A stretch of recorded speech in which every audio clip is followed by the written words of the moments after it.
Aron dili masayop sa pagturok og bakuna kontra COVID-19 sa mga bata nag edad 5 hangtod 11 anyos, magmuntar og lahi nga vaccination hubs ang Davao City LGU alang sa maong age group. Ani report ni Argil Relator. Niadtong January 10, naturukan og bakuna nga pang 12 to 17 years old ang usa ka 11 anyos sa syudad sa Manila. Sumala sa Manila City Health Office, wala nila ma-verify ang edad sa maong vaccine. Nakurat na lang sila dihang nibalik kini alang sa iyang second dose. Wala pa'y pagbakuna sa 5 to 11 years old atong panahuna. Ang samang insidente ang buot likayan sa Davao City COVID-19 Task Force. Busa plano nila nga magbungtar og lahi nga vaccination hubs alang sa pagsugod sa bakunahan sa 5 to 11 years old sunod semana.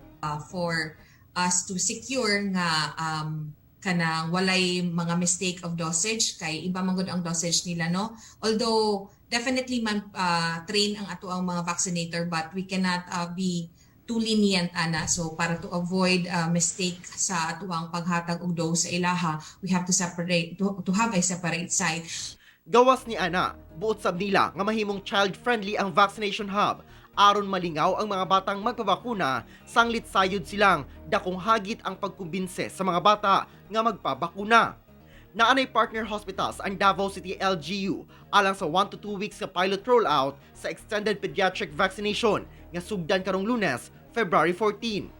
Human ni ana, sugdan na ang pagbakuna sa maong age group sa Almendras Gym, San Roque ug Vicente Hizon Senior Elementary Schools. Ang pinaka nag-commit na hospitals at the moment, sir, is SPMC, Davao Doctors Hospital, DMSF Hospital, Siemens Hospital. But we have pending decision coming from MDMRC and Brokenshire Hospital. So they will be part of our pilot 1 to 2 weeks rollout with the hospitals for our 5 to 11 years old age group po.